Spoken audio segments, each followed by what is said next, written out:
حضرت آدم علیہ السلام کا واقعہ۔ اور اے پیغمبر، اس وقت کا تصور کرو جب آپ کے رب نے فرشتوں سے کہا کہ میں زمین میں ایک خلیفہ بنانے والا ہوں، تو وہ کہنے لگے کیا تو اس میں ایسے شخص کو خلیفہ بنائے گا جو اس میں فساد مچائے گا اور ایک دوسرے کے خون بہائے گا، جبکہ ہم تیری حمد و ثنا کے ساتھ تسبیح و تقدیس بھی کر رہے ہیں۔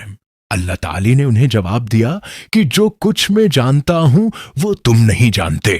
اس کے بعد اللہ تعالی نے آدم کو تمام اشیاء کے اسماء، نام یا صفات و خواص سکھا دیے، پھر ان اشیاء کو فرشتوں کے روبرو پیش کر کے ان سے کہا کہ اگر تم اپنی بات میں سچے ہو تو مجھے ان اشیاء کے نام بتا دو۔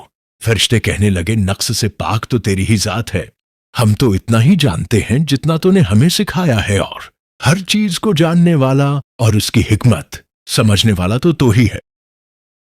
اللہ نے آدم سے فرمایا اے آدم، ان فرشتوں کو ان اشیاء کے نام بتا دو۔ تو جب آدم نے فرشتوں کو ان چیزوں کے نام بتا دیے تو اللہ نے فرشتوں سے کہا کیا میں نے تمہیں یہ نہ کہا تھا کہ میں ہی آسمانوں اور زمین کی پوشیدہ باتیں جانتا ہوں، اور ان باتوں کو بھی جانتا ہوں جو تم ظاہر کرتے ہو اور ان کو بھی جو تم چھپاتے ہو، اور وہ وقت بھی یاد کرو جب ہم نے فرشتوں سے کہا کہ آدم کو سجدہ کرو تو سوائے ابلیس کے سب فرشتوں نے اسے سجدہ کیا۔ ابلیس نے اس حکم الہی کو تسلیم نہ کیا اور گھمنڈ میں آ گیا اور کافروں میں شامل ہو گیا۔ پھر ہم نے آدم سے کہا کہ تم اور تمہاری بیوی دونوں جنت میں آباد ہو جاؤ اور جہاں سے چاہو ایک بوشوک اس کے پھل جی بھر کے کھاؤ، البتہ اس درخت کے پاس نہ پھٹکنا ورنہ تم دونوں ظالموں میں شمار ہوگے۔ آخر کار شیطان نے اسی درخت کی ترغیب دے کر آدم و حوا دونوں کو ورغلا دیا، اور جس حالت میں وہ تھے انہیں وہاں سے نکلوا کر ہی دم لیا۔ تب ہم نے کہا تم سب یہاں سے نکل جاؤ، کیونکہ تم ایک دوسرے کے دشمن ہو، اور اب تمہیں ایک معین وقت موت یا قیامت تک زمین میں رہنا اور گزر بسر کرنا ہے۔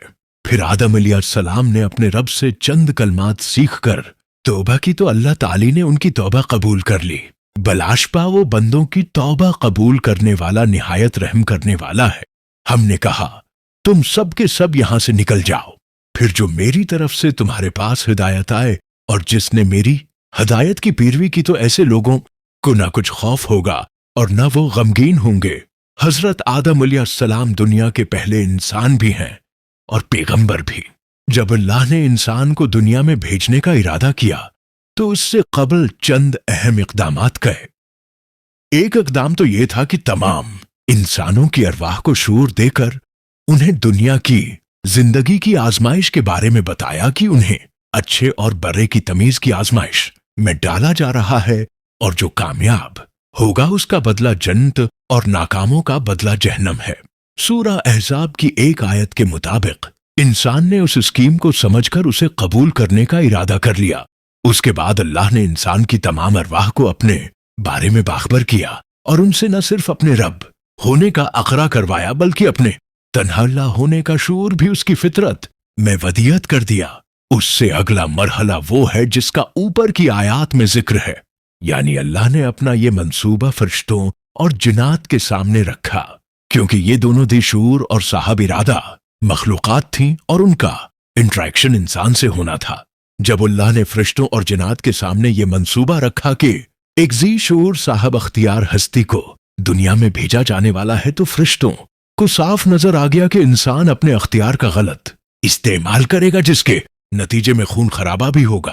چنانچہ انہوں نے اپنا اشکال سامنے رکھ دیا، لیکن اللہ نے ان کا اشکال اس طرح دور کیا کہ حضرت آدم علیہ السلام کو ان ہستیوں کے نام یاد کرا دیے جنہوں نے آگے جا کر پیغمبر، ولی، صدیق، شہداء اور صالحین بننا تھا۔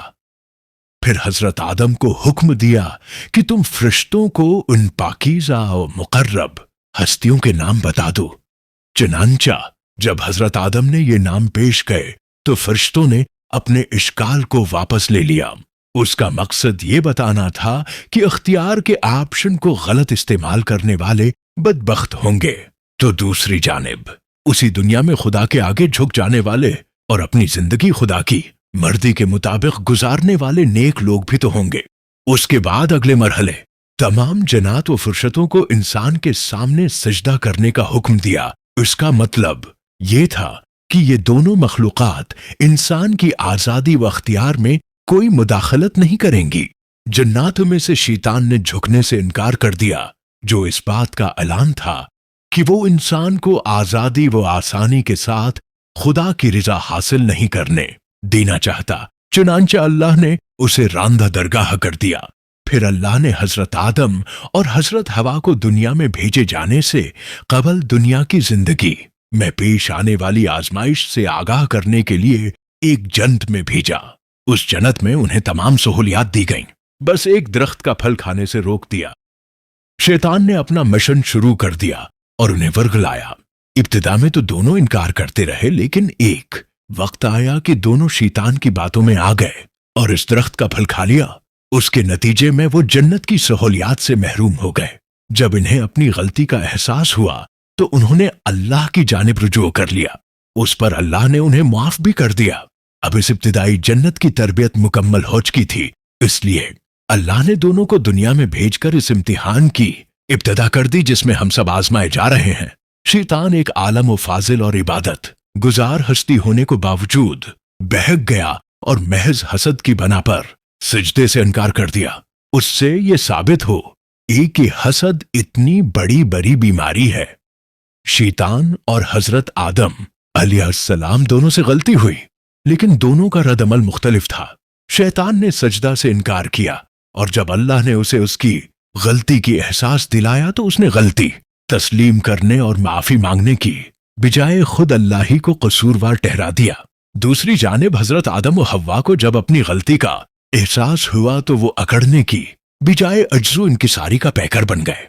چنانچہ اللہ نے شیطان کو مردود بنا دیا اور حضرت آدم و حوا کو مقبول۔ آج بھی انسان سے یہی رویہ مطلوب ہے کہ جب بھی غلطی ہو جائے تو وہ اکڑنے، گناہ پر اصرار کرنے اور اس کے لیے تعویلیں تلاش کرنے کی بجائے جھک جائے، سرنڈر کر دے اور خدا کی مغفرت کا طلبگار بن جائے۔